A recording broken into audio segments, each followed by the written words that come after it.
Okay. We should start. Yeah.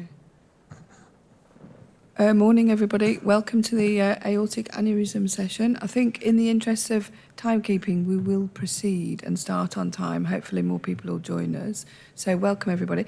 Can I just remind the speakers of the presentations that you've got 5 minutes for your presentation, and then we'll have 3 minutes for questions. And then with the two keynote speakers, it's 15 minutes each, and then we'll have a discussion at the end after both of them. So thank you, everybody. Please do submit your questions via the online system.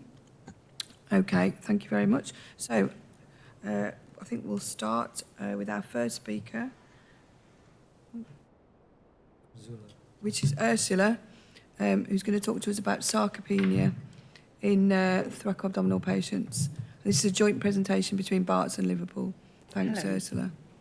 Welcome, everyone. Today I would like to discuss impact of perioperative sarcopenia in hospital mortality and spinal cord injury following open thoracoabdominal aortic aneurysm. Sarcopenia is essentially loss of skeletal mass and strength, making it a quantifiable marker in assessing the frailty.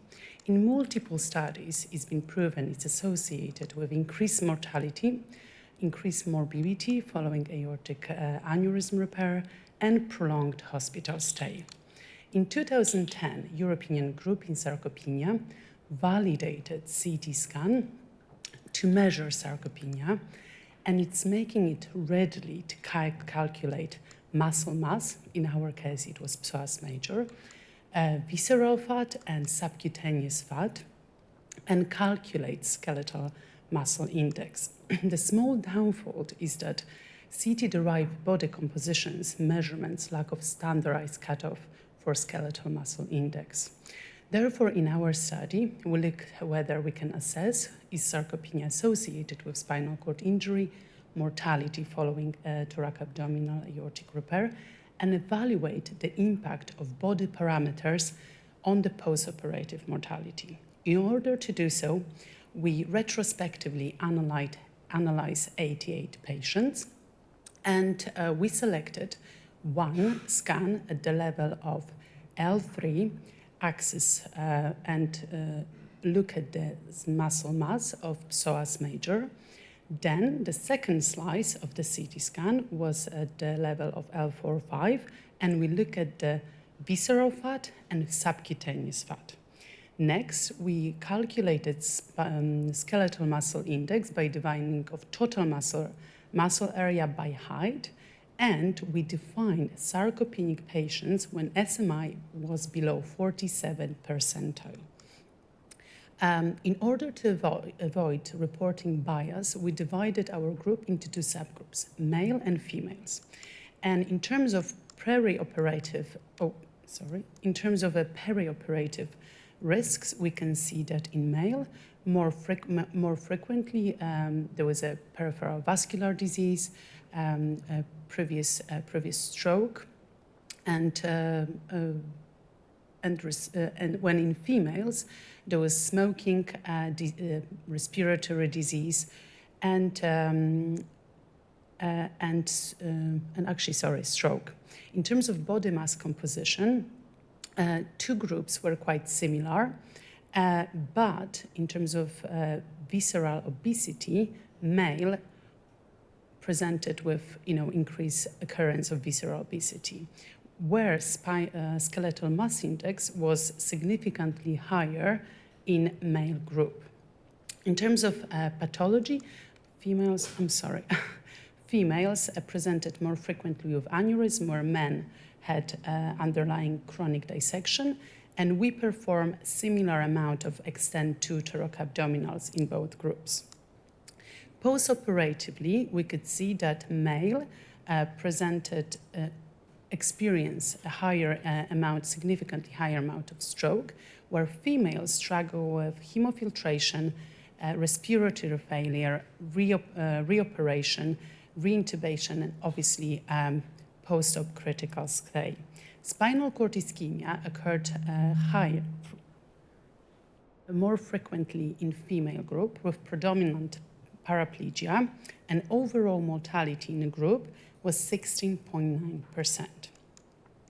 When we look at the union multivariate analysis for risk stratification, we could see that mortality was influenced in male group by age, hypertension, and stroke, when in female groups, sarcopenia, reoperation, hemofiltration, and spinal cord ischemia with paraplegia affected the mortality. In multivariate analysis, we could see two independent risk factors in female group, which was sarcopenia and hemofiltration. When you look at the sarcopenic risk factors, only in female group statistically significant was stroke, cardiac operations, and mortality. Finally, when we look at the in-hospital mortality in sarcopenic versus non-sarcopenic group following open aortic aneurysm, we could see that in female group, it was statistically that sarcopenic patients had shorter in-hospital survival. So hospital mortality was significantly higher compared to non-sarcopenic group. In males, we could see the trend, but it did not reach statistical significance. Mean post-operative mortality in female groups was 67 days in sarcopenic groups, when non-sarcopenic patients survived 97 days. Sorry, it just did not come up on the slide.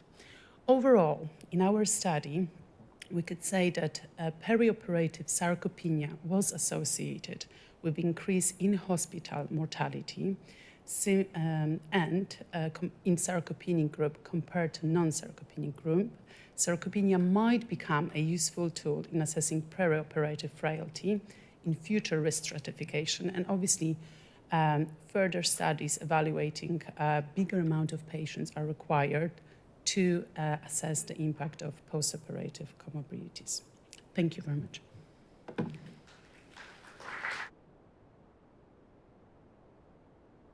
Thank you, Ursula. I'll now open this up to questions. Any questions from the audience? Michael? I think the mic's just on.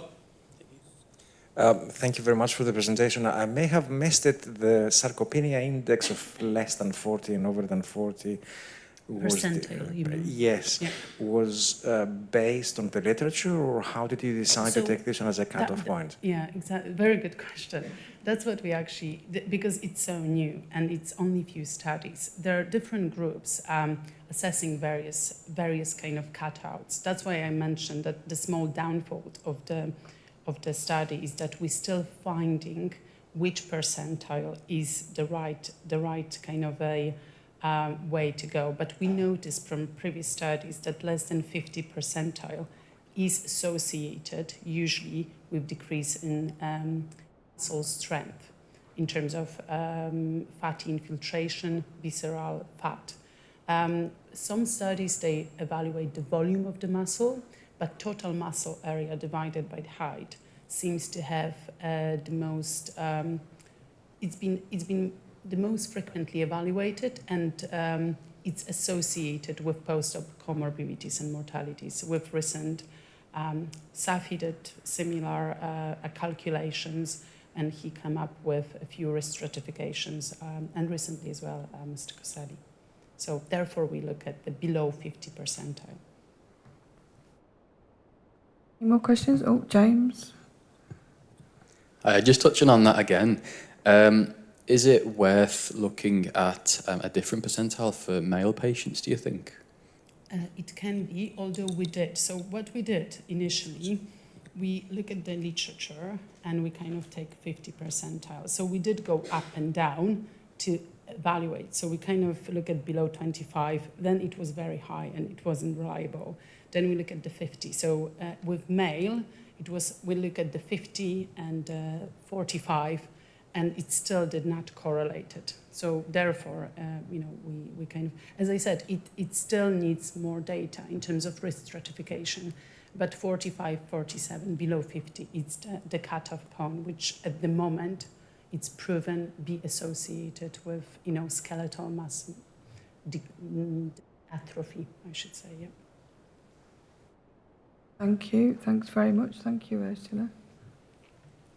Could I please call upon Mohammed Abdul Hakim to present the risk of right ventricular outflow tract breach or rupture in patients with who are undergoing VSR procedures? Hello, everyone. Today we're going to talk about the risk of RV OT rupture or breach during valve-sparing root procedures. Valve-sparing root procedures are being increasingly used, especially in young patient population, to repair aortic valve incompetence and aortic root aneurysms. Deep anterior dissection is a technique used to enable the surgeon to reach below the level of the basal ring of the aortic valve anteriorly, and it entails separation of the RVOT from the interventricular septum. Not sure where the faucet is pointing. This is where the plane dissection starts, and then the picture on the right. This is the picture. I had a video footage, but unfortunately it's about 4 minutes long, so they can't squeeze it in the 5-minute session. This technique is believed to help support the aortic annulus and prevent incompetence. It is technically demanding because the surgeon needs to work out what belongs to the RVOT, what belongs to the septum, and it carries the potential of breaching the RVOT. So we aim to identify which patients are more likely to require this technique and which patients are more likely to have their RVOT breached. We included all patients who've had valve-sparing surgery with either aortic root reimplantation, Davis procedure, or a procedure including complete ring annuloplasty between November 2017 and September 2021. We recruited 147 patients. We excluded patients who had lone leaflet repairs or subcommissural annuloplasties. We also excluded patients who were converted to valve replacements. We have looked into which patients have had the deep anterior dissection and which patients had the RVOT breached. So looking into which patients require the deep anterior dissection, the patient's characteristics, patients who required deep dissection were significantly younger, and patients with bicuspid aortic valves and patients with connective tissue disorders, Marfan and Loeys-Dietz syndromes, they were more likely to require deep dissection. Then we did a univariate logistic regression, and we found that age was a strong, significant predictor. Younger age is a significant predictor of requiring a deep dissection, as well as connective tissue disorders, bicuspid aortic valves, and more than mild aortic incompetence. However, in multivariate logistic regression, only age, connective tissue disorders, and bicuspid aortic valves were independent predictors. We then looked into which patients have had an RVOT breach intraoperatively, and we had 26 patients who had an RVOT breach, all of which the deep anterior dissection was attempted. And we have the patient characteristics were not significantly different among patients who had the RVOT breach and patients who didn't have it. Only leaflet prolapse was found to be a significant predictor of RVOT breach. And we had, among the whole cohort, 11 patients had a restenotomy for postoperative bleeding. Only one of them, the bleeding source was the breached RVOT. So we've concluded that the deep anterior dissection is a safe technique when used to augment annular support, but it can be technically demanding. Younger patients with connective tissue disorders and bicuspid aortic valves are more likely to require this technique, and these patients have a more extensive anterior annular dilatation into the septum. And when undertaking the deep dissection in patients with anterior leaflet prolapse, caution is advised, as these patients show extreme anterior annular degeneration and are prone to RVOT breach, and we need further follow-up to assess the benefit of this deep dissection technique in preventing late aortic valve incompetence.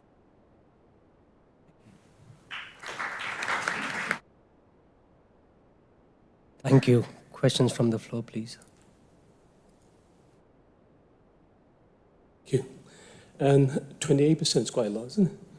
28% of the patient, you did a deep dissection kind of RV aortic breach, you know, according to your data, right?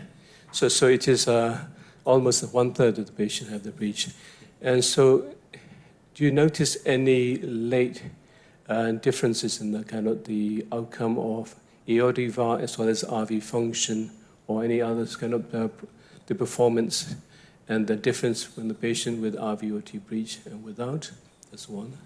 We were trying to, this is the next step, we're trying to look into the long-term data of these patients and see which, compare the long-term outcome. Okay. Second question is, have you compared the patient you did the deep the dissection compared with no deep dissection in terms of aortic valve function and degree of aortic valve incompetence? Again, we will look into the late incompetence.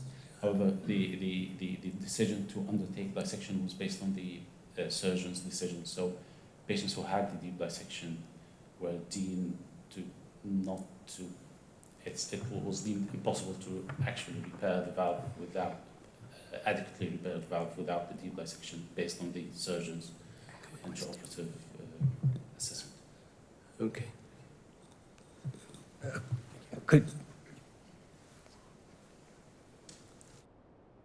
Probably as a comment mainly, when doing a valve sparing, sometimes you do see that the right coronary cusp is quite deep. And I think probably in the long term, it's better when you do open the RVOT. And I do it intentionally quite often, just to try and achieve and to get the graft to support better the annulus. Because I think if you don't, then probably you will see, especially in patients with connective tissue disorders, you will see further dilatation of the annulus in time. So it may be something that is a bit aggressive to do when you're doing the operation, but I think that's going to give better results in the long term. Could I ask, when the RVOT is open, how do you repair it? Usually it's not me, and I haven't. Do you want me to answer that? I can answer that if you want, Mohammed. Usually, so often it's just a sort of a pledgeted suture. Sometimes you can take it in with the graft as you're doing your bringing the graft down, but often it's an extra sort of pledgeted suture. And we always, once the graft's down, we always load the heart and check, before we proceed further. I think the best way of doing it is during the reimplantation of the valve. You use the same suture of the reimplantation by stitching it back together. So basically you use 12, 15 stitches in the basal ring. That's how you implant it? No. It's the reimplantation, not the fixing of the not the fixing of the graft to the annulus. But the continuous suture line. Is with the continuous is with the continuous suture line. Okay, thanks. Any more questions? Thank you. Thank you. Can I please introduce Martin Hosak, who is going to talk about the mechanical characteristics of aneurysms. He's speaking on behalf of Liverpool Group again. Thank you. Good morning. Thank you for having me. I'm actually one of the vascular registrars from the Northwest region, so go easy. I'm honoured to be invited to present some early results from research we're undertaking on the micromechanical characteristics of aneurysmal tissues. So you probably all know this, but the abdominal aorta is actually the commonest site for aneurysmal disease. And aneurysms here are most commonly degenerative in nature, but also include pseudo, post-dissection, and mycotic aneurysms. In the absence of symptoms or rapid expansion, repair is usually deferred until the maximum transverse diameter threshold is exceeded. Although this has been shown to be safe on a population level, it doesn't adequately assess risk on an individual basis, and so there's it's possible for patients with high-risk aneurysms to rupture whilst under surveillance, and those with lower-risk aneurysms to undergo unnecessary repair. So the Vascular Society has recently canvassed clinicians, patients and carers about top research priorities in aortic disease, and they identified that individualizing risk is the top research priority. So we believe that understanding the microstructure and micromechanics of these tissues will help identify high-risk cases and direct management. The specific hypothesis for this early cohort of patients is that individual patients with different etiologies will display distinct material properties. And we aim to characterize these with a micromechanical technique called nanoindentation and stratify the results by the clinical data. So we harvested anterior aortic wall samples from consenting adult patients across 2 sites in Liverpool. And as you can see, the tissue was subdivided to get a picture of the material properties throughout the aneurysm. And the tissue was stored in the biobank and retrieved for testing and placed in this assembly, which is the nanoindenter. And we indented the cross-section of the vessel wall in 3 layers, inner, middle, and outer, 4 or 5 indents per layer, to try and get an idea of the material properties. And the nanoindenter is a machine which measures the viscoelastic property of the tissue, and by measuring the contact stiffness, it gives you the shear storage modulus, which can be transformed to the elastic modulus, which is something you might be more familiar with. So this table illustrates the patient cohort, the first 8 patients. As you can see, it's a heterogeneous group, 6 abdominal aortic and 2 thoracoabdominal aneurysms. Of the abdominal aortic aneurysms, the majority are asymptomatic, with one with symptoms and one with rapid expansion. All patients are above the threshold for repair, and one patient with thoracoabdominal aneurysm had Marfan syndrome.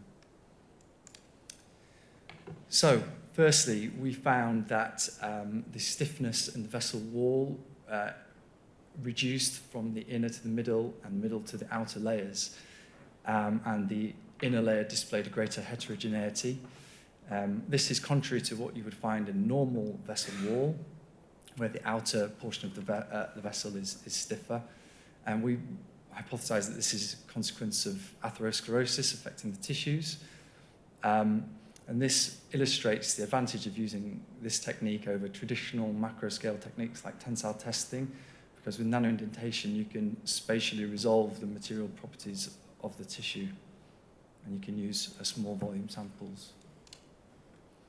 So then we stratified the results by what we know are high-risk aneurysms, and we found that the symptomatic and rapidly expanding aneurysms were significantly stiffer than the asymptomatic aneurysms. And finally, we stratified the results by underlying pathology and found no difference between the thoracoabdominal and abdominal aortic aneurysms, whereas the reoperation for explantation of endovascular aneurysm sealing stent displayed significantly stiffer wall properties. For those of you who don't know, there's a schematic of the EVAS on the right. It's a technique where the endobags are filled with a polymer to obliterate the aneurysm sac to try and reduce the risk of endoleak. In this case, the patient developed a proximal endoleak, which is one of the problems with this system, and reperfused the aneurysm wall and these are very high risk of rupture because there's no outflow. So, in summary, sorry, 5 minutes. Do we stop that? No. No, carry on, but Alright. please. In summary, we've investigated the micromechanical properties of a heterogeneous group of aneurysms and demonstrated that those high-risk aneurysms have significantly stiffer wall properties. And this is just part of a larger study that we're undertaking to comprehensively map the material properties and structure of aneurysm tissue to try and get a better understanding of pathogenesis. Thank you.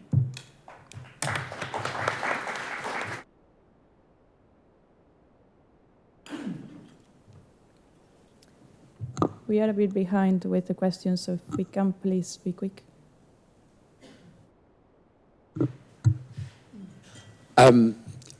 Were you able to characterize patients with degenerative aneurysms versus patients with aneurysm secondary to connective tissue disorders, for example? Was there any difference in those? So there was only one patient with Marfan syndrome, and there's no difference overall in the material properties between that patient and the degenerative thoracoabdominal aneurysm. All right. And you didn't look into the thoracic aorta at all? All the tissues from the abdominal aorta. Okay.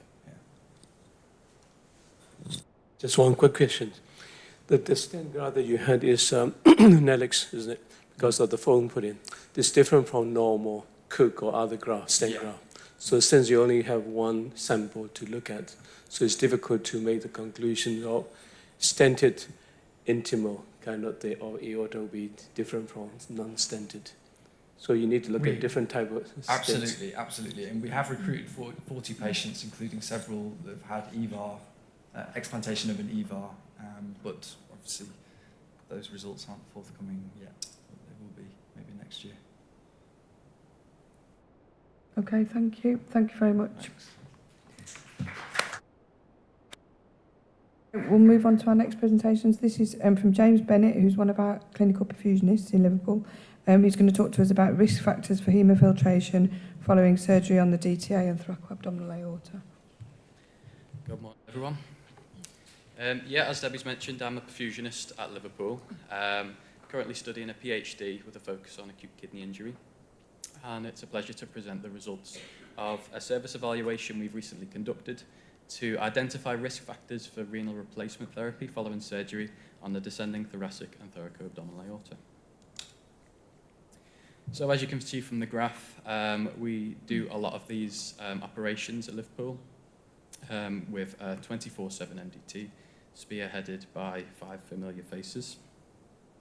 We're lucky enough to have an electronic patient record that goes back to 2008, which has allowed us to extract lots of different patient characteristics and operative variables from these operations. So we all know that acute kidney injury is a thorn in the side of the aortic surgeon, and so we wanted to find out exactly what proportion of patients within the descending thoracic subgroup and the thoracoabdominal subgroup required renal replacement therapy. So for our service evaluation, we extracted 349 records since 2008, and we ran univariate and multivariable analyses on the patient characteristics and operative variables. You can see on the left that 11% of patients who required DTA surgery required renal replacement therapy. And this was such a small amount of patients in a smaller subgroup that we actually didn't find any significant risk factors within that group for renal replacement therapy with our multivariable analysis. However, on the right there, you see the thoracoabdominal subgroup, where 42% of patients required RRT. So what we did was we looked at aneurysm extent, and we found that for extent 2 and 3 repairs, patients had a significantly higher risk of renal replacement therapy. This isn't surprising, as of course these are the most extensive operations and usually have the longest renal ischemic times. We looked at choice of perfusion support, so we offer cardiopulmonary bypass with deep hypothermia and circulatory arrest, and left heart bypass we didn't identify one single choice of perfusion support as a risk factor for renal replacement therapy. But you can see that most of our patients are supported with left heart bypass in both subgroups. And when we looked at left heart bypass time, we see that patients who required renal replacement therapy had a significantly longer left heart bypass time than those who didn't require it. For those who may be unfamiliar with left heart bypass, we use a centrifugal pump to shunt oxygenated blood from the left side of the heart to the distal aorta, which can, depending on the stage of thoracoid repair, perfuse the renal arteries. We can also selectively perfuse the renal arteries, so it's not a surprise that the longer bypass times are probably linked with longer operative times, longer renal ischemic times. What's interesting is for the patients who had deep hypothermia and circulatory arrest, as you can see in the box plot on the bottom, there was no relationship between circulatory arrest time and the need for renal replacement therapy. So our multivariable analysis confirmed what we found with the thoracoic stents and the left heart bypass times. And it also identified age at time of operation, hypertension, and pre-existing renal impairment as risk factors for renal replacement therapy. But why is this important? Well, we found that renal replacement therapy was linked to inferior outcomes, such as 3 times longer intensive care stay, 3 times greater in hospital mortality, and 50% longer hospital stay. So, just to conclude, we have identified risk factors for renal replacement therapy, and those are extent 2 and 3 repair, increasing left heart bypass time, pre-existing renal impairment, increasing age, and the presence of hypertension. And these essentially mirror what's out there in the pre-existing literature. We've also shown that this leads to inferior outcomes. One caveat is, of course, that the use of renal replacement therapy is quite a crude marker of acute kidney injury. So we're undertaking a secondary analysis using KDIGO AKI to try and find more accurate risk markers. And that's everything. I'd like to thank the rest of the team, Professor Field, Dr. Shaw, Mr. Kudvali, and Mr. Doonan for the support with this. Thank you all for listening, and I'm happy to answer any questions.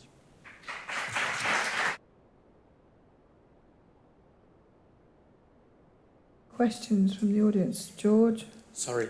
That's okay. Over the years, we have seen that the way to manage, especially the visceral vessels, has changed. In that cohort, have you always used the same way to protect the abdominal viscerals, or has it changed? No, it's changed.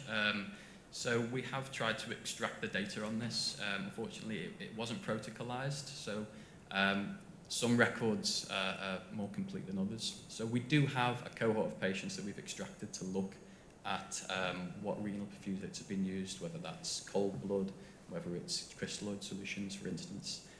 We've got the data, we're just trying to validate whether it's available to actually analyze or it's going to be inherently biased. But yes, to answer your question, it's do you see a trend to less need for renal replacement therapy, probably? Again, even if it's not significant, but is that the impression? Or? I couldn't tell you because it's not been analysed yet. The data's been extracted, but we're going through the validation phase before we run the stats on it. Right, thanks. Ong, I can see you about to say something. Yeah. Because I changed so many times. I was going to say you probably know more about this. I changed so many times throughout the time, so I'm sure that's what happened. So some are co-crystallite, like Houston solution, some are co-blood, and then I went on to custodial, so it's a mixture. And one thing though, I'm so surprised always is extent 3 and extent 4 is not too far from each other, only extra few centimeter. And so renal kind of ischemic time is not much longer, but extent 4 always lower than extent 3. So, can't you find anything from the teasing out things between amount of blood transfused back? Did you look at the kind of the reinfusion volume in these patients? So yeah, so I think you're right. There are other factors playing a role in this. That's not just to do with renal ischemic time. I think levels of hemolysis for these patients is going to be important. Levels of the inflammatory response to surgery is going to be very important. And yeah, you're right. We're currently, we've just received funding to analyse levels of hemolysis in patients with a new device that's on the market. So we should have some prospective data on that in the future, but you're right, we could look at rapid transfusion volume from the Belmont.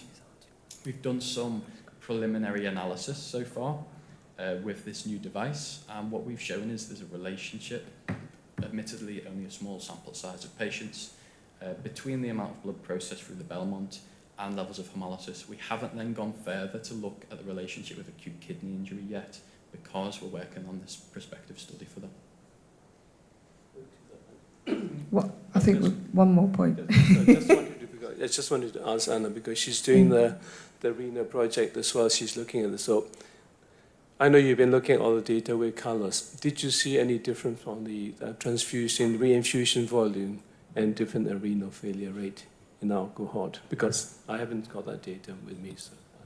Nor do I. We haven't been able to identify that yet because we haven't been able to capture the recirculating volume or the blood transfusion rate for these patients. And this is also work in progress with Liverpool, that we are collaborating with each other. So hopefully we will have the answer, I don't know, in a few Perhaps months. next year. Watch this space. Yeah. Okay, thank you very much. Thank you, James. Thanks, James. The next speaker is going to be telling us about a study from Australia. Benjamin Muston, who's going to be talking about subacute dissection Saturday night fever. TUR, I mean to say. G'day, my name's Ben. I'm from Sydney, Australia, and I'm a medical student at the University of New South Wales. So I'm going to be presenting today on subacute dissection Saturday night TIVR. So let's get this disco started. All right, so the question for today is what are the mid to long-term survival outcomes and reintervention rates for patients undergoing TIVR for subacute, complicated type B aortic dissection? And we had two main aims for this. First of all, we wanted to provide a complete aggregation of long-term survival and reintervention outcomes in this cohort, and we wanted to define a distinct subacute cohort in the literature.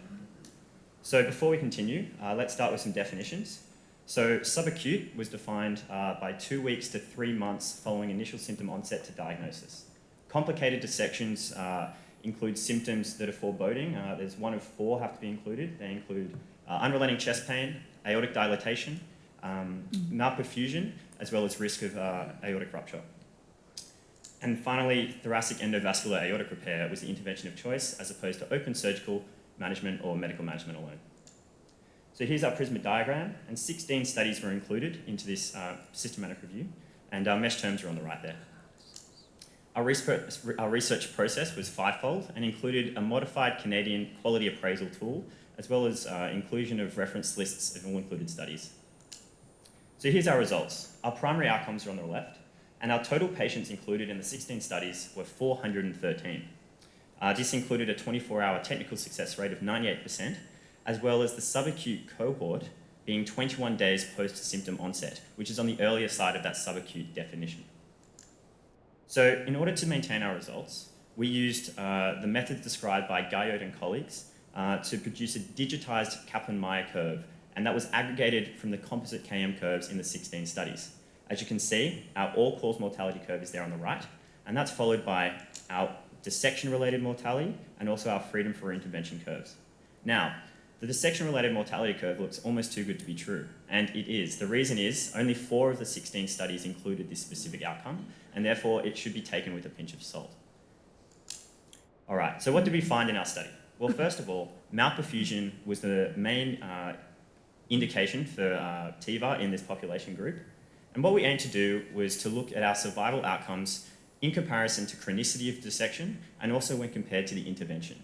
Now, our study was only looking at subacute dissections. However, this is being compared with other literature.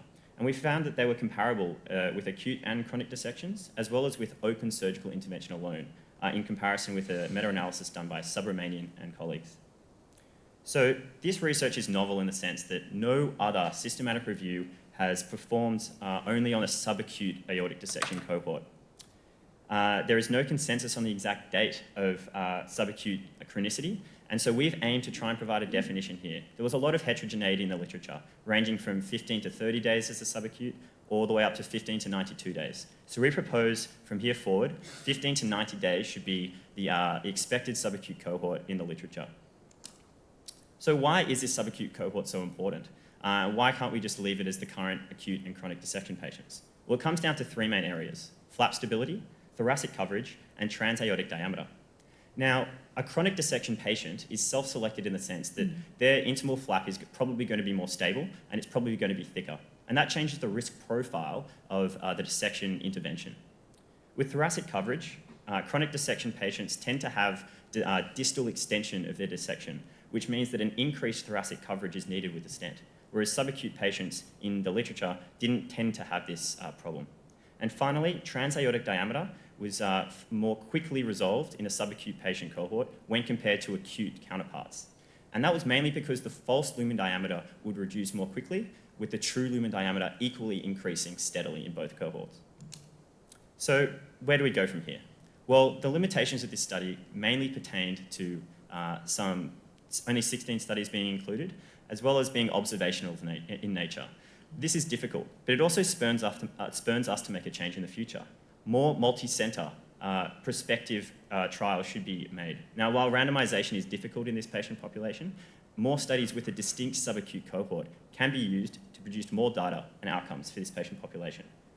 As well, instead of just talking about subacute complicated type B dissections, we can expand this definition to subacute dissections of all types. So before you walk away today, what should you take away? And it's mainly that the subacute cohort is distinct and should be treated so in future literature. It shouldn't be grouped together with the acute or chronic dissection patients, and it should stand alone so that more data, outcomes, and ultimately studies can be provided for this cohort. Thank you very much.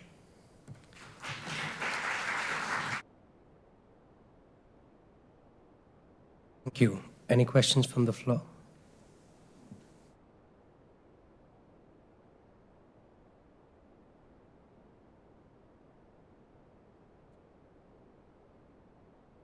On the top.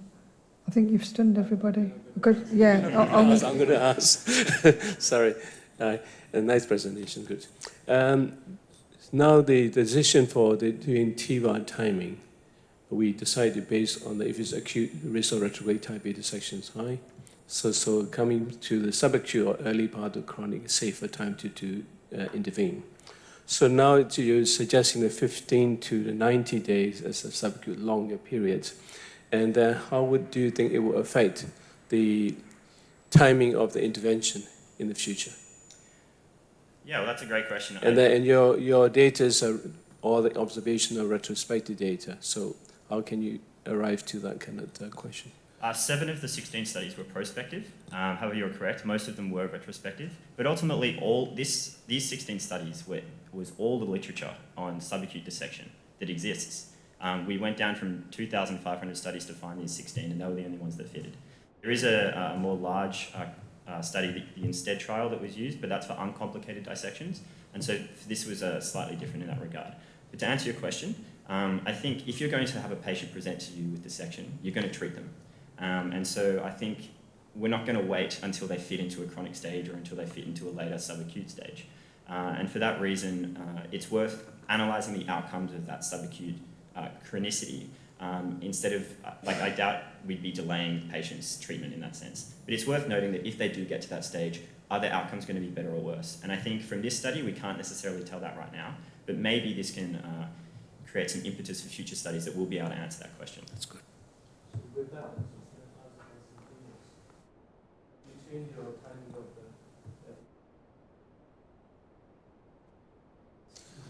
Hello.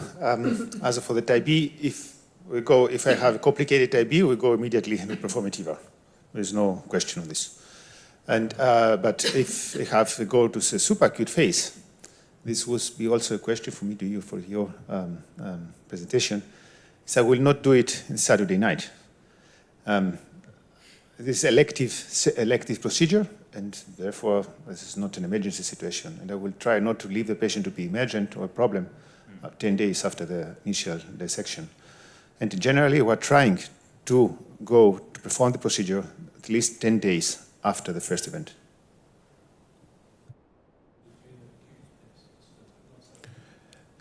No, this is a kind of definition. And to be honest, why 10, why 14? Usually we perform the first CT, the diagnosis, the second CT after 3-4 days, or 5 days, depending on the symptoms, and thereafter to wait for the also third CT in order to plan the procedure, I think is too much. It might be worth adding that these patients are self-selected in the sense that there is a natural selection bias in who is a chronic patient, who is an acute patient. If the acute patient has a very imminent rupture risk, then they're going to be treated more quickly and maybe even in an emergency state. Whereas a chronic dissection patient is already stabilized, and therefore, even if they were treated acutely and they presented to hospital, they would have better outcomes anyway. So it's interesting that these patients tend to present, and the definition is really when do the symptoms start and when do they present, without us, I guess, seeking them out from the community. Thank you. We'll move on to the next speaker. So I would like to welcome again Mohammed Abdul Hakim from Liverpool, who is going to talk now about the predictors of permanent pacemaker in valve-sparing root replacement.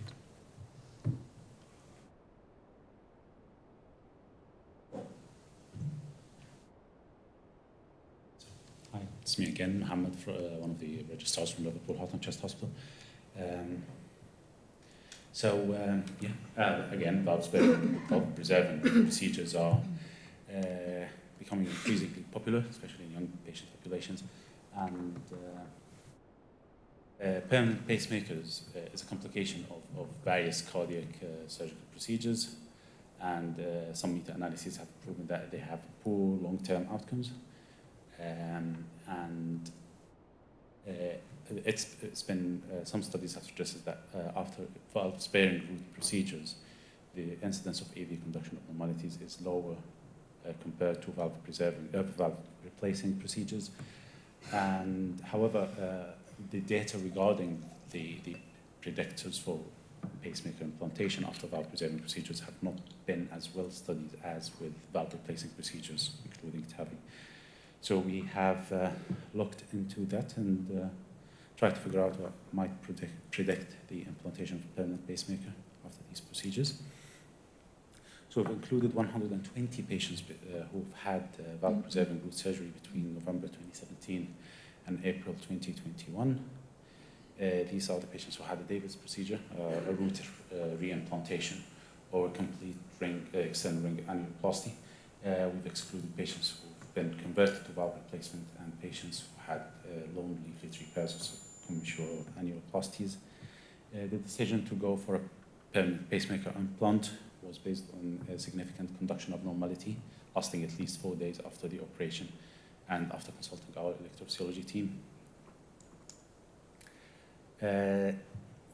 Surprisingly, we had 9 patients who had a permanent pacemaker inserted during their hospital stay.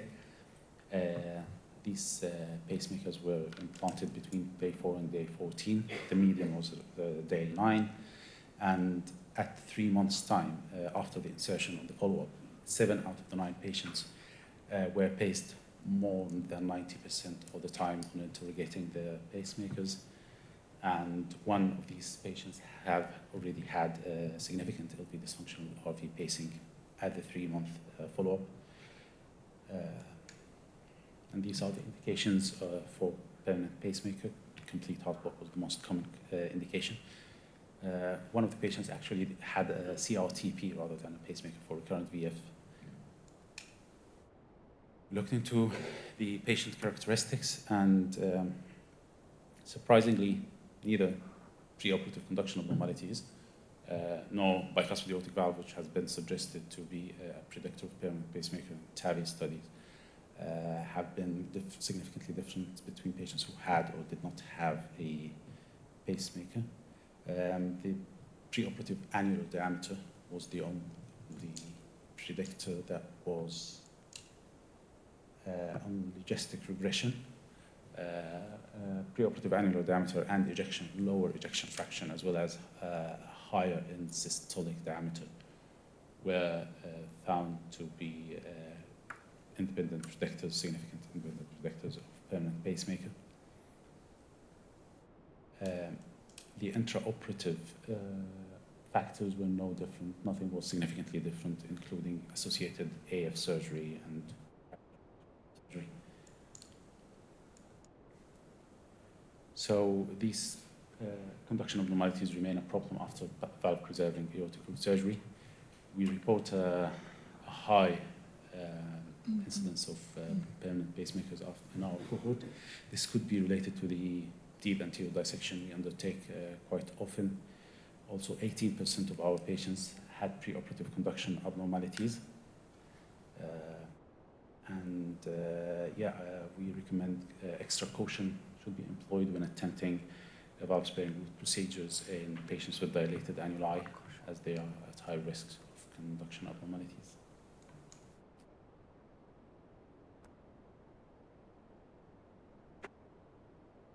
Thank you very much. Do you know the rate of permanent pacemaker in isolated AVRs at your institution? Just trying to figure out, because 7.5 seems quite a high rate. I'm not sure of the rate of pacemakers that are following valve replacement in our institution. I'm not sure if this has to be to do with our learning curve when doing. It's not. I haven't done a lot of statistics work on it, but 5 months down the line, when I looked into the data for the previous presentation, none of the 27 added patients had a pacemaker. So, did you look at how many patients had preoperative right bundle? We looked into conduction abnormalities in general. And how many of those patients needed a pacemaker? 3 of them, but it wasn't statistically significant for some reason. Okay. I think George has got a question. Yeah, just is a comment really. I joined the comment from Anna because I think 7.5% of incidence use of pacemaker in an operation where you're trying to be as conservative as possible, actually, sounds quite high. We have got probably 150, 155 valve-sparing routes, and probably 2 of those patients have had pacemakers. I don't know if technically doing something different or not, but it should be very low. The incidence of pacing requirement should be low. Yeah, I agree. I think it's pretty high, 7.5%. We're trying to avoid putting a prosthetic valve in, and then if we'll end up giving a permanent pacemaker. I'm not sure if it may have to do with the number of subannular sutures, but no, I put most of the cohort was. I routinely put 12 sutures subannular. And do you notice any difference in the kind of deep dissection or not deep dissection? We've reaches? It wasn't significant. Right. Okay. So it must be the subannular stitches then. Maybe. I'm not sure if it's only because it's only 9 patients and it's difficult to get statistically significant results. Okay. Konstantinos has a question. Same direction. About the dissection, you reported this, but how is about the bridge? The previous presentation, you said that you have also significant number of bridges of the FAOT. We haven't looked into that. Okay, thank you. One more question from the audience, Michael. I'm just going to come back a little bit on the definition of preoperative conduction abnormalities. Did you just check it resting ECG, or did you have an EP consultant to report on it? No, it's a retrospective study, so it's just the routine preoperative ECG. You took an ECG and whatever came out from the machine, you took it down as yes or no? No, actually, the red Dr. Rao is Arshana Rao is an EP consultant, and she participated in the study. Thank you very much, Mohammed. I think in the interest of time, we should move to the next presentation. Thank you. Okay, thank you. So the next presentation is another one from Bart's. Ursula Simonik is going to talk to us about organ protection strategies in thoracoabdominal aneurysm repair. We have Tobin Mangel actually speaking on behalf of Ursula. Welcome, Tobin. Hi, everyone.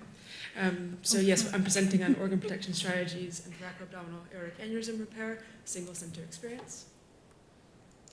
So we know the literature demonstrates that organ ischemia following thoracoabdominal aortic repair is associated with significant comorbidities, then the incidence spinal cord ischemia can affect up to 20% of patients, stroke up to 9% of patients, and renal impairment nearly as high as 15% of patients.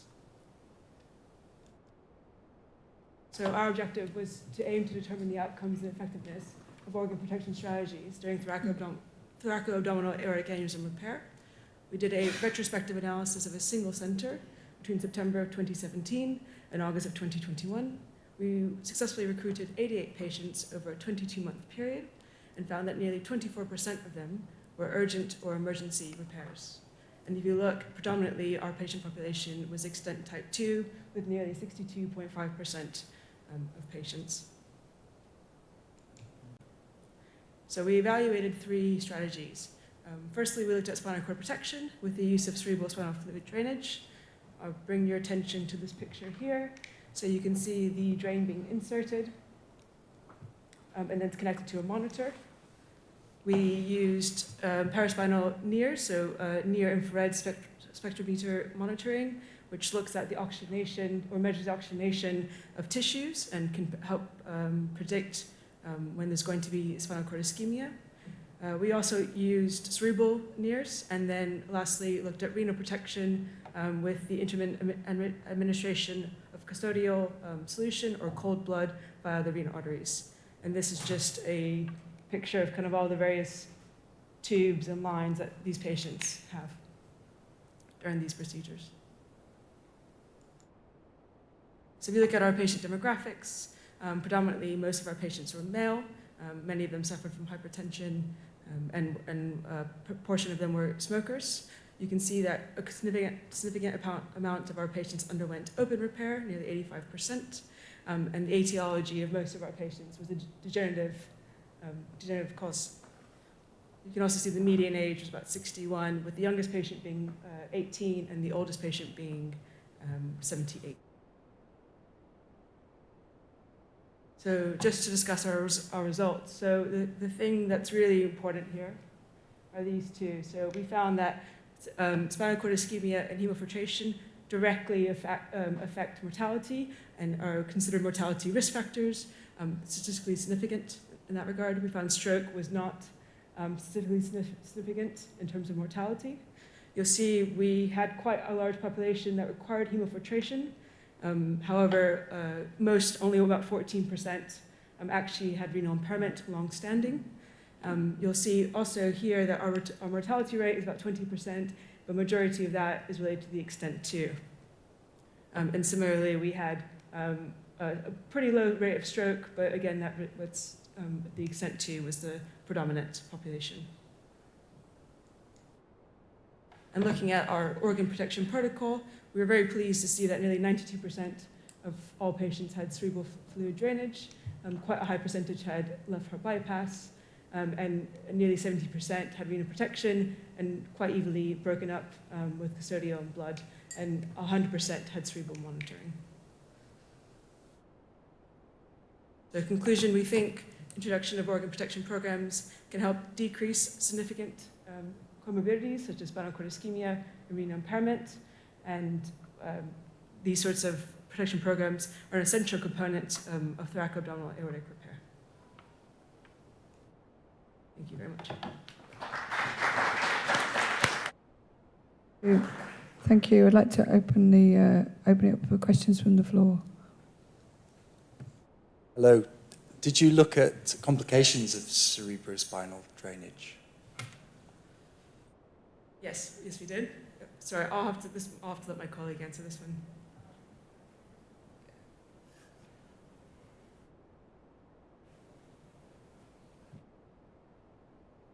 Hello, yes, I was helping in the study. Yes, we did look, and we had 2 patients with mild headache, and 1 was subdural hematoma, but it did not have any neurological effect. Sorry, I'm not quite sure who am I talking to. Oh, yeah. Majority of the patients were actually fine. But we do have a dedicated anesthetist who's quite experienced, and a team which puts that routinely pre-op, and this is something that we really pay attention. And obviously post-operative as well on intensive care unit, dedicated nurses who've been trained and aortic fellow, and everything obviously is escalated. We keep the drain for 3 days post-op, and we removed on the 3rd day post-op.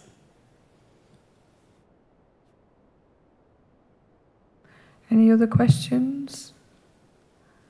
Can I just ask, are you using MEPs post-operatively now on the ITU? And have you noticed any difference with that? If you remember, I used it in Liverpool and then continue it for a period.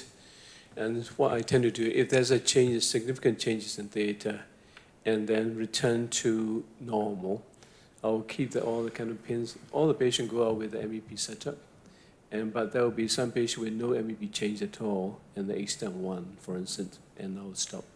But in the past, we routinely will do that overnight, but now pin may be set up, everything's set up. We may not do multiple tests anymore. We just rely. We do the kind of early sedation hold within about an hour arrival, and trying to see whether the patient moves the legs. Okay, thanks. Any other questions? Oh, George. Do you see, when you're monitoring MEPs and paraspinal NIRS, that sometimes you see that MEPs tend to disappear, whether NIRS remains stable? And we have seen in quite a number of cases, and I don't know how to read that, because some groups have moved away from MEPs and just rely on paraspinal NIRS, actually. I don't know exactly what that means. Let me answer it, unless Anna wants to answer it. If you want me. My feeling is that the nurse really detect things when it's already too late. So I think that the MEPs are more sensitive than that, because as you said, usually you lose the signal on the MEP and the nurse is still stable, and it only disappears when your blood pressure goes really, really low. Yeah, I agree with Anna. On our animal studies back in Leipzig with Christianettes, we kind of monitor NIRS and, let's say, I would cross-clamp the aorta. So the NIRS had significant later kind of oxygenation decrease, because obviously it's indirect oxygenation, perfusion of paraspinal muscles. So even although it was significant ischemia with, cross-clamped in the aorta, we waited a few minutes. And as well in patients, what we noticed, depending on collateral network, whether it's aneurysm or dissection, then you have obviously difference with collateral perfusion, and therefore you might have differences in NIRS reading compared to MEPs. MEPs obviously as well neurological, and you're anesthetist, kind of differences, but NIRS tend to have differences between MEPs and NIRS. And we are actually now evaluating that data, so I hope the paper will come up soon to give more details on that. Prof, would you like to add anything? Okay. For a period of time, if you don't monitor the plane of anesthesia throughout the procedure, you continue over kind of anesthetize the patient, you see that MEP is starting to drift, and then you have to increase intensity of stimulation. That's one. Second thing is with the third spacing, you get a swelling edema of the scalp, and then very often they have to kind of adjust the kind of the screws, or sometimes because a little kind of bleeding from the coagulopathy, and so you have to be careful with what you are actually stimulation site. It's the same as in AS. One more question, Konstantinos. Only one question, one comment. I think for the MEPs, it's actually not traumatic, safe management, and also NIRS. But in question also to your question before, we see sometimes late paraplegias. And this is also, we see normal MEPs, and after we go to ICU, 3-4 days later, we have the problem. Why to remove the spinal cord drainage at 33rd day and not leave it one week?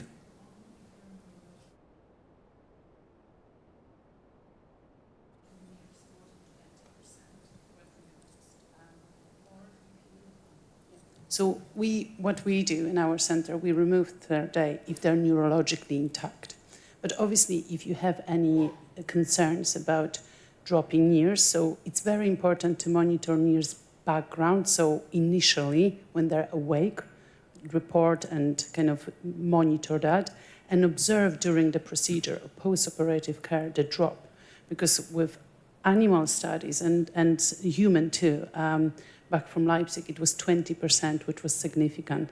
And then you have to obviously monitor, make sure that you follow the spinal protocol, permissive hypertension, and HB, which should be more than 100 in terms of HB.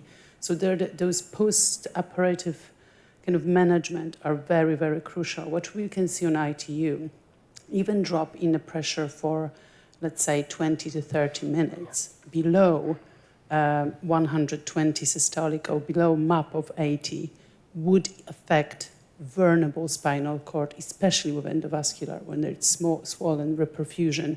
And if you then, on top of that, has delayed paraplegia, which quite often is associated with endovascular, therefore it's very vulnerable. So, you can keep longer spinal drain if you worry about that. But this very thorough and intentional monitoring of NIRS and making sure they stick together, because obviously it's still technical, it's very, very important. Yeah. Okay, thank you. Thank you. We're going to move on. The next two speakers are going to be talking about the optimal management of dilated proximal descending thoracic aorta after a type A repair. Could I please invite Dr. Konstantinos Sagakis from Germany to say that FET is the treatment of choice? Thank you. First, I would like to thank the Society for the kind invitation to participate. It's an honor for me. And I've been asked to speak about if FET is the optimum treatment in dilated proximal descending thoracic aortic aneurysm after proximal aortic repair of acute type A aortic dissection, actually. This is my disclosure. So I have to start my presentation with guidelines or the recommendations better for the treatment of the acute type A aortic dissection, which is the first surgery. And indeed, the recommendation is to perform a proximal aortic repair as a short surgery, probably a part of the proximal aortic arch or partially aortic root, in order to minimize risks related to a more extensive aortic surgery in an emergency situation.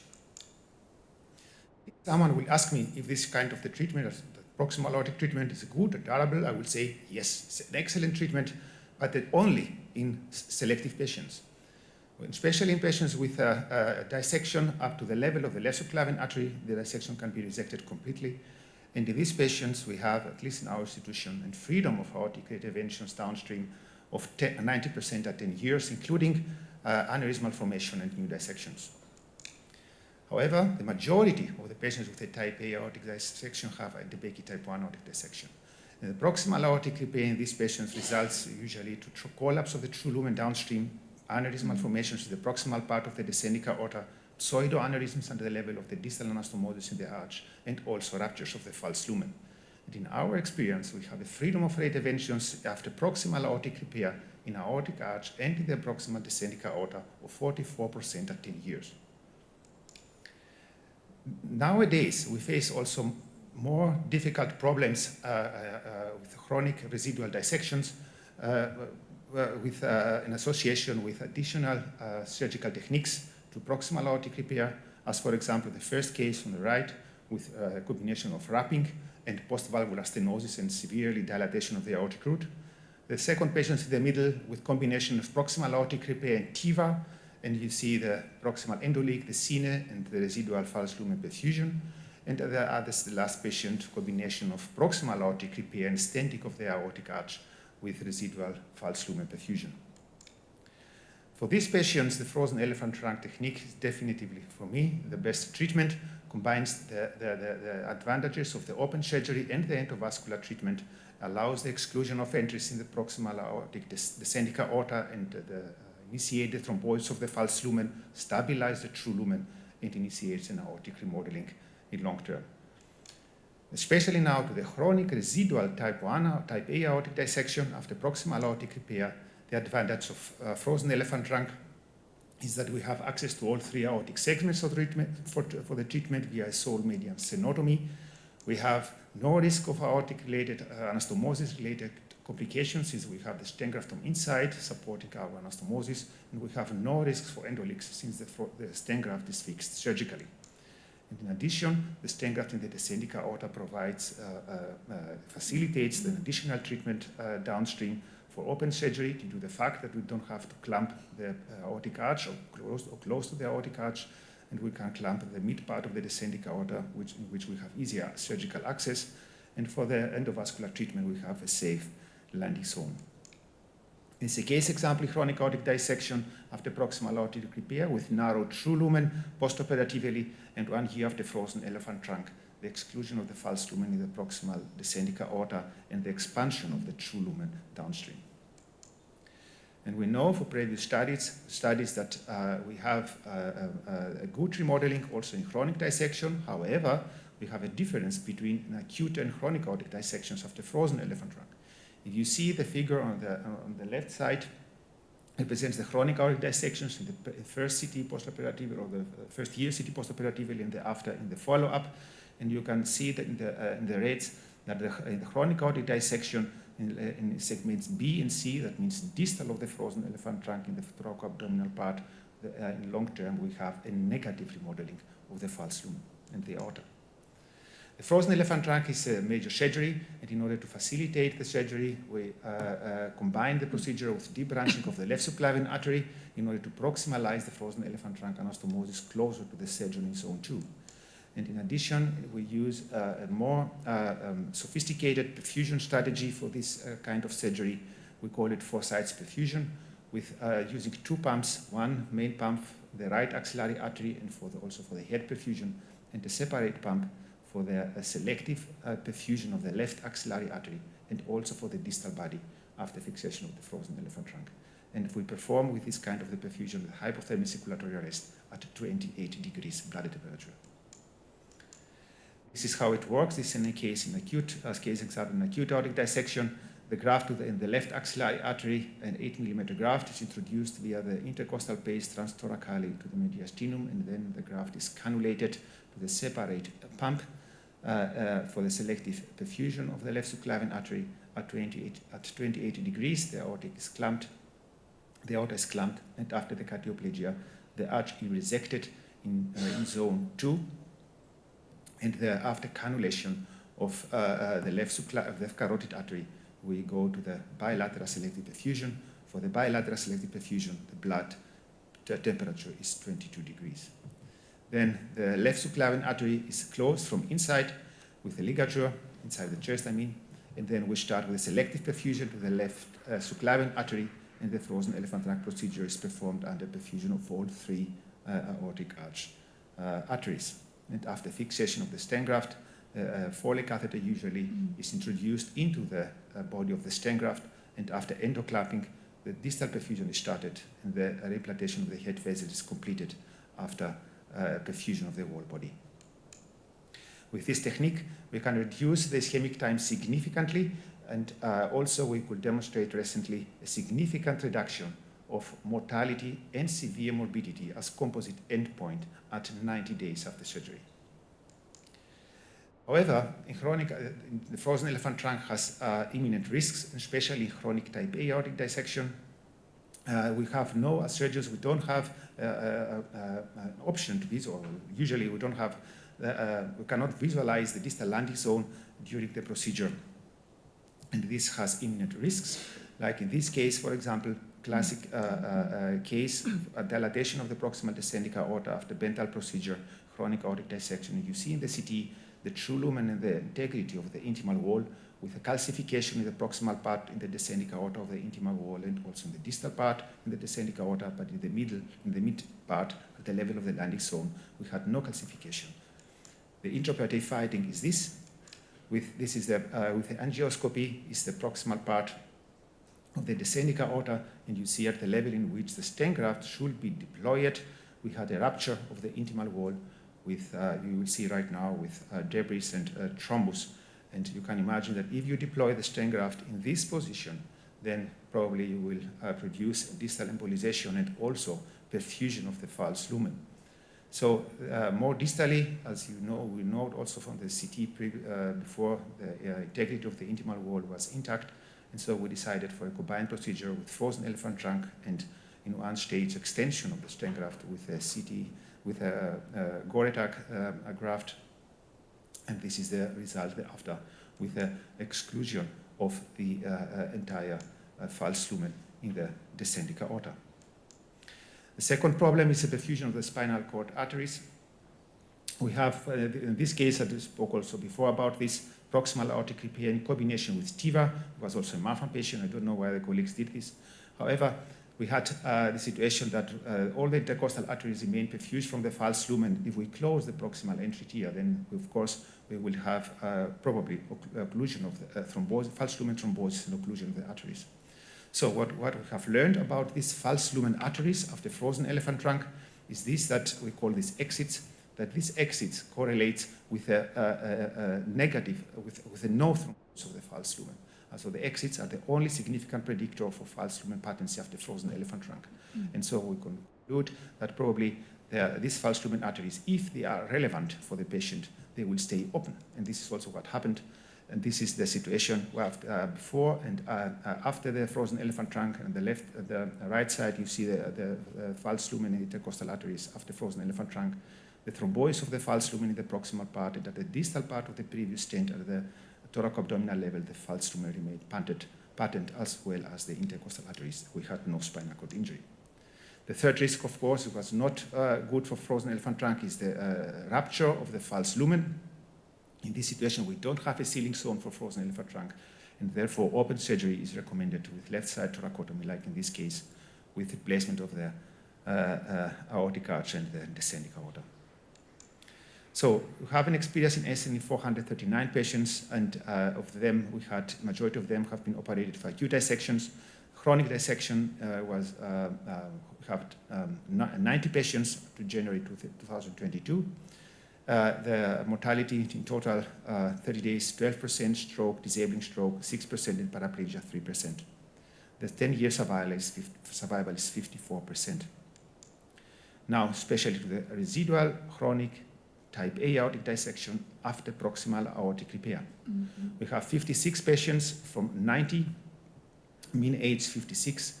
We had 21% of them had Marfan or one Lois Dietz.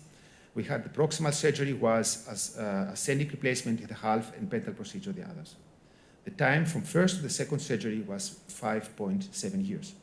The majority underwent surgery within the first 5 years after the first surgery, the 32% between 6 and 10 years, and the 13% later. We had, in combination, almost half of the patient had an additional procedure in the root, valve, garbage, or mitral valve, and that 30-day mortality was 12%, stroke rate disabling 5%, and paraplegia 5%. Re-exploration for bleeding was necessary 9%, temporary renal replacement therapy 36%, and prolonged intubation 32%. The survival at 10 years 70%, and also especially the survival in connective tissue disease patients was at 10 years 83%. Now, when we look to the false lumen, we have at the proximal level of the stent graft a thrombosis rate of 93%, but at the distal level of the stent graft, the false lumen, the complete thrombosis rate was 75%, with death seen in 25% of the patients. And in distal of the stent graft, 86% of the patient had a residual partial or complete perfusion of the false lumen. And the freedom of reactivation of 10 years was 32% only. We had the patients who have been operated with open surgery in 5 or TIVA 17. So, if I would like to conclude, yes, I think frozen elephant trunk is the best treatment in chronic residual type A dissection, especially in patients with concomitant aortic root or cardiac comorbidity. We have no problems with this procedure in terms of type 1 or 2 endoleaks as in relation to the endovascular techniques, and we can provide a durable surgical treatment in the aortic arch.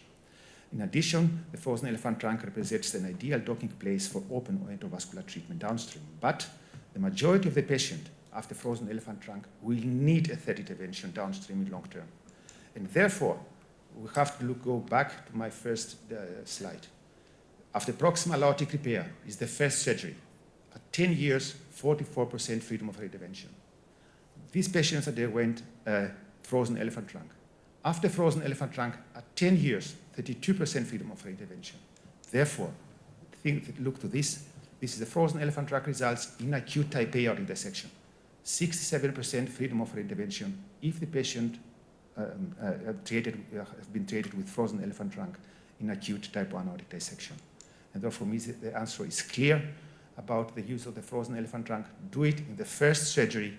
And actually, from my opinion right now, it's not if I have to use in acute dissection the frozen elephant trunk, but if I have to extend the treatment immediately in order to exclude the dissection in one step. Thank you for your attention.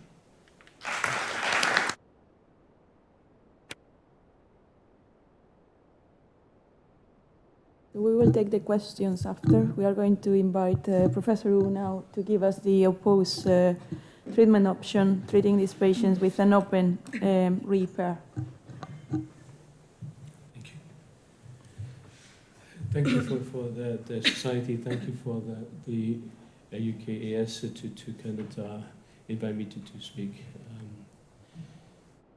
Optimal treatment for dilated proximal descending thoracic aorta and with previous type A repair, and for open thoracic DTA repairs is the optimal note. And no disclosure. We are seeing that type A dissection is increasing, and we are having to operate more, and then we're still missing quite a lot. And then we're seeing regular these in the theater. I'm sure we all seen it. The type A dissection usually come at night time. We're kind of facing that, and then hopefully kind of quite a lot of people trying to do standard commonest operations, interposition graft, trying to finish it, hopefully not a lot of bleeding, and then get with that. And left with this kind of CT scan post-op with residual dissection in the arch, and then the descending all the way down, which is normal. So when we look at the fatal distal aorta after repair of type A dissection, and Konstantinos has shown the evidence, so as kind of many other. This is Rondo group, and the Mayo group has shown the kind of the evidence of 12 years, 13 years kind of survival, and then there's the freedom from distal reoperation is probably kind of it's reasonable in that group, but still we're talking about 30% reintervention. But if you're a patient 45 years or younger, and so probably people with the connective tissue disorder soon, and their freedom from reoperations much lower, as you can see. So I think we need to kind of think about our kind of the way we treat these patients. And then we get frozen elephant trunk introduced in 2005 to 2012 in 2 different devices, and then we started using more. But still no widespread use of frozen elephant trunk in the acute type A aortic dissection yet. And so we probably 30, 33%, 35% probably the most. So we've been starting, you can see that yesterday I showed you some of those kind of slides with the trend change in UK or frozen elephant trunk in the acute type A dissection. So the increasing use of type A and the frozen elephant trunk. So even though I'm talking about in a different argument against it, but I use frozen elephant trunk. There's a space for it and the place for it in the acute type A dissection repair. And so we know that roll of frozen elephant trunk in chronic dissection will provide the proximal landing zone for TIVA and remodeling for the DTA and suitable for second stage either open or endovascular repair. Good. However, to do that kind of redo operation after the first type A repair is a reduced anatomy and patient require hypothermic circulatory arrest. Especially for the patient when they have a kind of normal route, a good ascending repair, and that aortic arch very often in about 3.5, 3.6, 4 centimeter the most, and proximal descending thoracic aorta is big, 6 centimeter. But you need to go and replace the arch and circle arrest to deal with the proximal descending thoracic aorta problem. So that's one of the problem. Second thing is dissection septum. And then by the time we get to chronic stage, the septum can be quite rigid, and sometimes too rigid to expand. You can see quite a lot of calcium. Even in open surgery, we have to use a very thick kind of heavy scissor to cut it. And even if we can do the frozen elephant trunk, quite a lot of time, like Constantino said, requires second stage endovascular repair or open repair. And the risk of paraplegia is not insignificant with frozen elephant trunk. So these are the kind of one of the drawbacks. So we see variety of leftover kind of chronic dissection in the arch and descending and thoracoabdominal aorta like these. So if patient need an aortic root or arch addressing, not proximal descending thoracic aortic dilatation, and I totally agree that we should consider doing the proximal repair first. But if proximal aorta is not the issue, then the question about whether we should do the frozen elephant trunk as a definitive procedure to treat the proximal descending thoracic aorta. So the pliability of these dissection flap can be varied. Sometimes this patient had about 2 years after dissection, the dissection flap seemed to be still fairly mobile. But that's not necessarily the case for many other patients after about maybe 9 months to 12 months and old. And then this patient had 3 previous proximal repair. Had the ascent interposition graft before, and then followed by leftover the root, and then part of the arch dilatation and thoracoabdominal dilatation. Patient had a second operation done to replace the root, is inclusion techniques and somewhere, and then also arch, and then put frozen elephant trunk into the very large descending and thoracoabdominal aorta. And the patient came for surgery. Patient had a paravalvular leak and some kind of root to RV fistula, and the right subclavian artery aneurysm was 5.5 centimeters, need a third operation. So only after third operation then get to the point of treating the descending thoracic aorta. And by that stage, as you can see that it is, on this CT scan, you can see that the frozen elephant trunk is actually sitting in the kind of big aorta in the narrow true lumen. And then to get the endovascular repair for that aorta is almost impossible because the patient already had compression, esophageal kind of compression and dysphagia. So they are not kind of straightforward. And this patient had previous type A repair first, then followed by redo root and some sort of proximal arch surgery, then came to us with an arch and then DTA aneurysm for chronic dissection. There was no kind of clumping zone in the kind of proximal distal arch or proximal descending, so ended up having to do that through the left chest to replace from the kind of proximal arch and down to just above the diaphragm as a kind of one stage through the left chest. So that's one other solution that we have to do sometime. So with open repair, what's the advantage of open repair?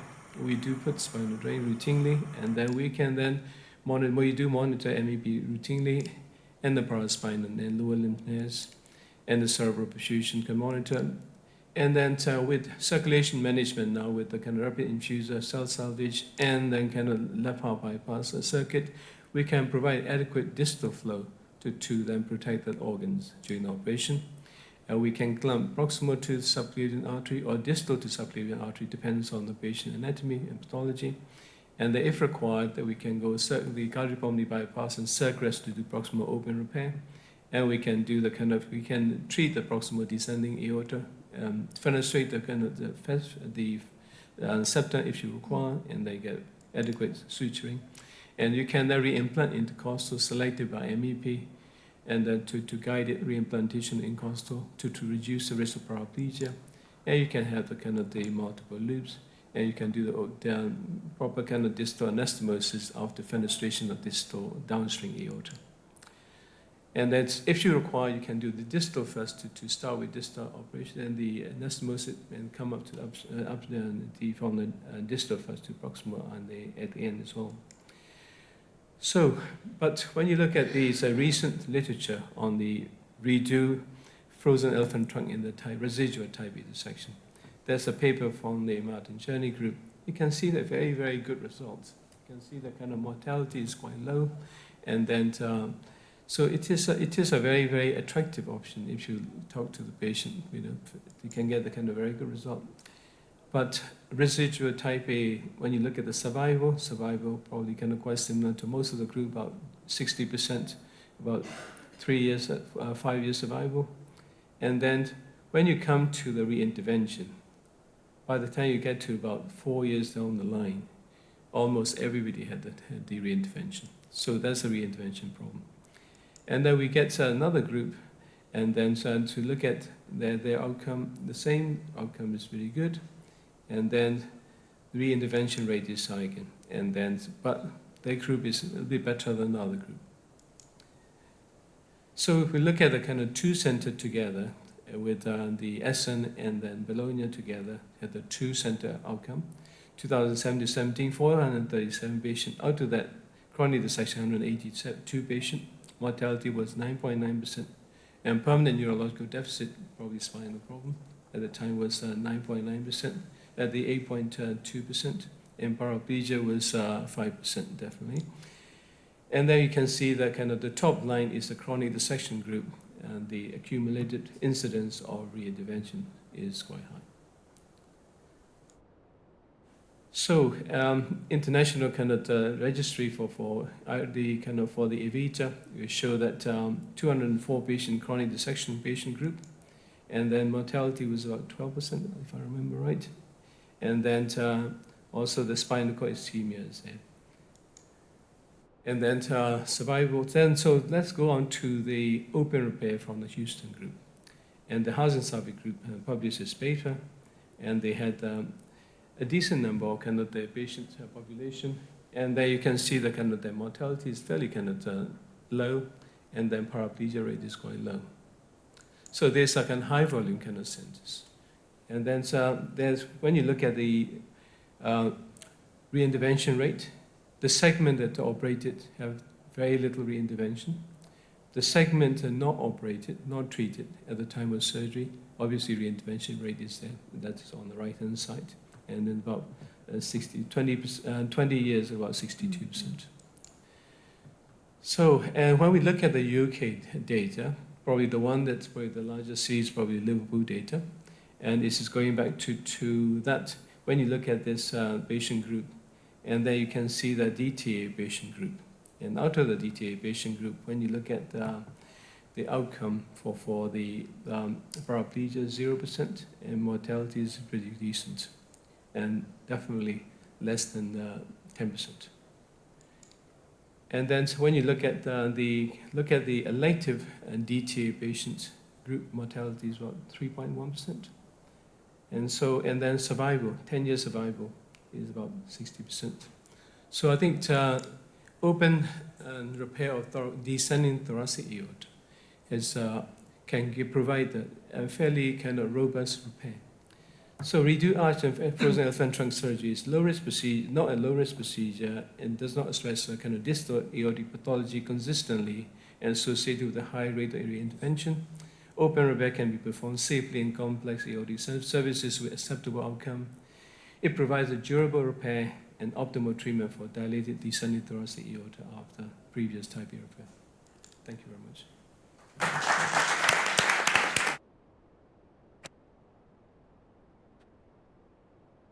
Right, questions from the audience to both speakers, please. Come up, yeah. It's Walid Al-Madi from consultant from Leeds. I just want to ask about in chronic type B dissection, both available frozen elephant trunk stents doesn't have enough radial force. What are your views about direct aortic stenting with endovascular stent, followed by, which is the American way, followed by a graft? So at this point, I will disagree with you. I have to say this. Since you compare TIVA with frozen elephant trunk, this is not possible. This is completely another technique, another philosophy behind it. In TIVA, if you do it, you consider, usually, and especially in chronic dissection, due to the narrow true lumen, oversizing the distal lattice zone close to 20%. In some cases, probably more if it's very narrow. So in the frozen elephant trunk, we don't use any kind of oversizing. So this is not depends on the expansion of the frozen elephant trunk, if the stent is strong or not. but it depends on from the surgeon, if the surgeon performs an oversizing or not. This is in frozen elephant trunk, the stabilization of the stent is not necessary, it is surgically fixed. You don't have usually significant oversizing like a TIVA. And if you do TIVA, of course you can do it, but then you will have the same situation. You have to consider you don't have the problem. You have a problem in the distal landing zone, but you will have also a problem probably also in the proximal landing zone. And if you do it, okay, if you want to say I do the arch replacement and then I go with the TIVA in the aortic arch, it is also an option. But also an arch replacement open, zone 2, 1, whatever, is actually not less invasive as frozen elephant trunk. So just to clarify, I agree with you. I just meant when you put the frozen elephant trunk as a simple device, when you do the frozen elephant trunk technique, not the device, as putting a direct TIVA stent, which is stronger radial force than the frozen elephant trunk, and then connecting it to a graft and replacing the arch as a separate procedure. So making a frozen elephant trunk on table. Just because in chronic type B dissection, the flap is quite thick and might not expand with the usual frozen elephant trunk devices. Again, you will need more oversizing for this. It not depends on the radial force of the frozen elephant trunk. Generally, I agree. Both stents are not as much, have not the same radial forces as the TIVAs. For example, I don't say now names, but I agree with it. But the result depends not on the stent itself, depends on the kind of oversizing that you decide to use. And yes, and I think it's better, in my opinion, to have a fixed, surgically fixed stent in the arch as not one. That's it. If the septum is that thick, you should fenestrate and put a normal elephant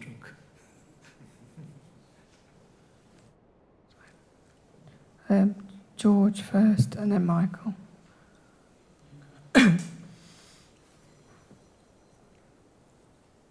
Yes, thank you. Very interesting discussion and debate. On a chronic operated type A dissections, then quite often we put a frozen elephant trunk in. And we have a discussion beforehand that we may have to do something at a later stage, a bit further down. And the discussion stops there, and then we have kind of when we're going to do it, and how we're going to assess the progression. Unless it's too big, then we're going to jump in. But otherwise, there isn't a clear-cut understanding, at least for me, on how often we follow up those patients, when do we make the decision, is the progression following a frozen elephant trunk the same like a native aorta that is left untreated? Because now the hemodynamics are completely different. So I think there is a gap in knowledge or an understanding on when we're going to do the second procedure. And that's a big cloud in there. What's your approach? I can say I agree completely with you. And I see, from my opinion, that we decide for this surgery, for frozen and for open, in end stage. It's actually the end stage disease. This is too late. We have a significant progress of the disease over the years, and then, okay, probably everything will should end to the open thoracoabdominal replacement. We'll have to go earlier, but to have a cutoff now to say we don't wait 5.5 centimeters in the descending aorta, it's difficult to do it. For you, I will say better give the answer that I tried to give message in my presentation, do the frozen elephant trunk in the first procedure, not late. And then you will not have an end-stage disease after 10 years. This is the main thing. Otherwise, we have to go open. I think that's where the MDT is very important, your complex aortic team, your individualized patient management plan. When you decide to treat that aorta, if you're going to use the frozen elephant trunk for the landing zone and the partially stabilize the proximal descending thoracic aorta, you need to have a plan when you're going to do the second stage procedure. And you shouldn't leave it and waiting to see what happens within maybe a little bit. The longer you wait, the more kind of the difficult the problem will be, even for the open repair.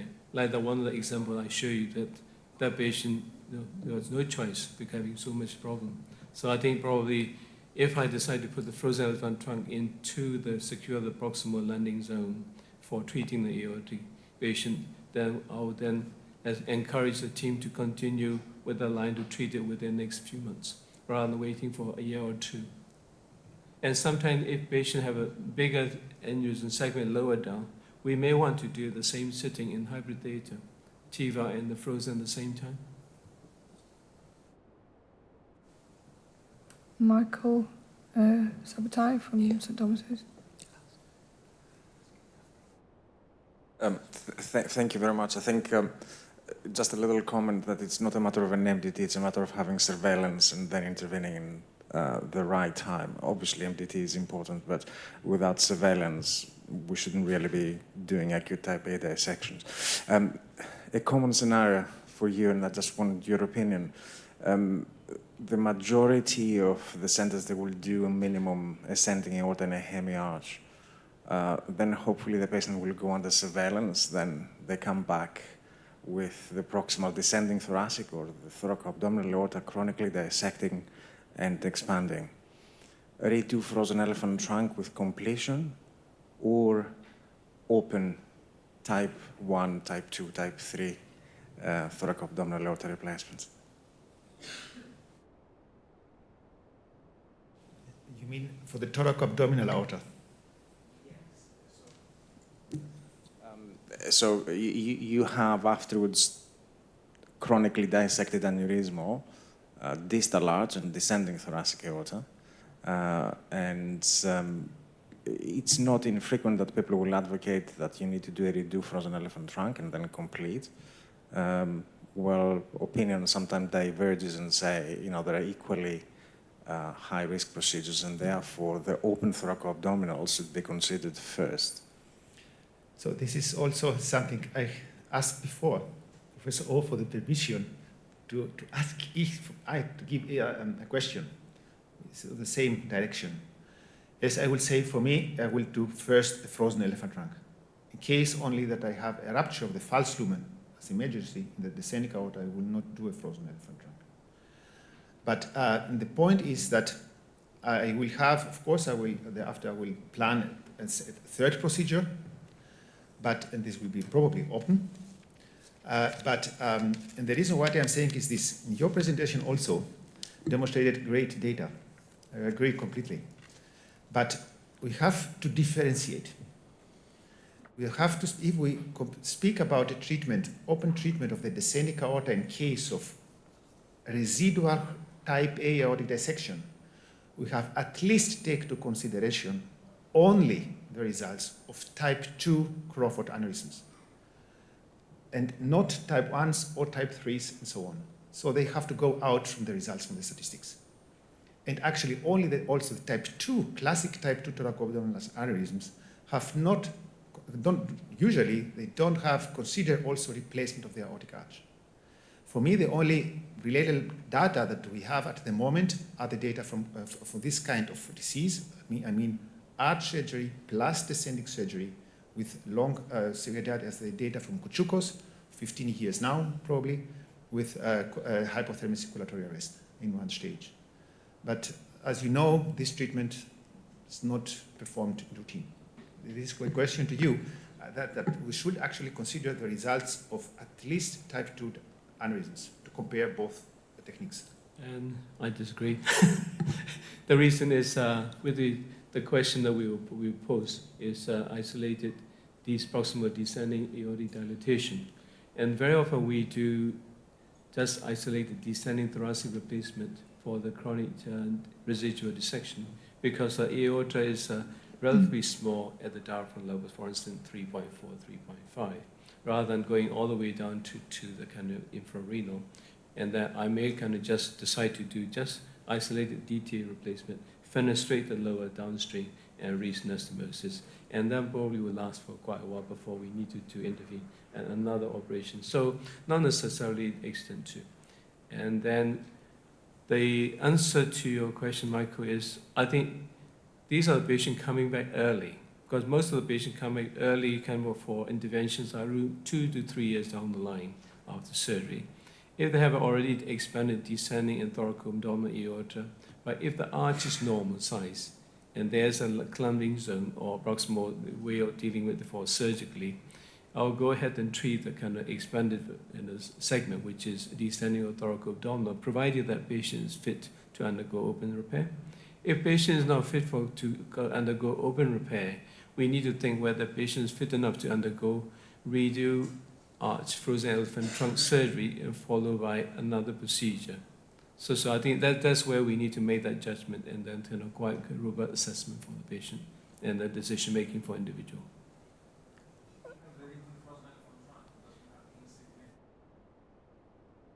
That's right. That's the reason why there are some patients that come to me and say, would you do frozen elephant trunks to provide the proximal landing zone? And so what, arch is normal size, even though there's some dissection, why don't we just do the open repair? And that probably will be probably more definitive treatment, and then probably maybe taking the one hit in the risk rather than two risks. Okay, we'll just take one more question. I think everyone's hungry. Yes, very quickly. You've shown some slides where we're putting the camera down to the descending thoracic aorta and understanding your landing zones and all that stuff. I've used it on a couple of occasions. Everything gets red, blurred, back bleeding. You have to stop it. I couldn't make head and necks out of it. On occasion, you get a better picture, and you say, wow, now I can see it. Question, do we need to move on into 3D printing, into planning our complex descending thoracic or complex chronic type remaining dissections? For me, just getting a 3D printer out and printing the whole aorta, practicing your operation beforehand, and understanding it better may be a way forward. What do you think? Thank you for this comment. I will answer this. So first of all, I think for the descending aorta, usually, the disease can be understood, it's understandable only with a CT. I don't think that 3D print will improve our knowledge or will take more information in comparison to a usual CT. For some pathologies, I agree with you, it's an idea, but usually it's not necessary. For me, it's not necessary. But to be honest, also in this case, if you will do this, finally you have to do the procedure. Understanding the procedure is one point, but for this, actually, the CT is enough. Second, to perform the procedure, then it's also another point, a critical situation. And in open endovascular surgery, of course, you have the angiography, you can evaluate the disease, the landing zones, the positions, everything, but in the open surgery, we don't have this option. That means finally, if you try to create the descending aorta through the aortic arch without a kind of imaging, you will stay blind with 3D print or not. So with the angioscopy, I will say, do it and try to do it.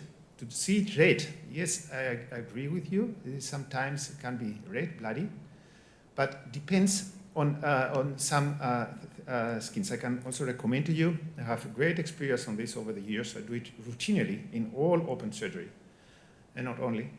And to say to you, if you see that you have a back bleeding, significantly back bleeding, what I'm doing, first I stop the perfusion to the left subclavian artery. I leave only the two head arteries. So I reduce the back bleeding for the intercostal arteries into the mammary artery. But second, if I see that I want to see definitely, so this is usually enough in order to go to the landing zone. If I want to go to the abdominal part and to perform their procedures, this is also possible, then I stop indeed the perfusion. You can do it for 2, 3, 4 minutes, the time that you need in order to evaluate the descending aorta. I don't think that is a problem for the patient, a hypothermic circulatory arrest of 2, 3 minutes only for diagnostic reasons. And then you are sure how you deal with the situation intraoperatively. Thank you. I'd like to thank all of our speakers from this morning's sessions. I think we'll conclude the session there, so thank you very much. Just a couple of housekeeping points. So it is lunchtime now. Just to remind everybody, please do visit the exhibition during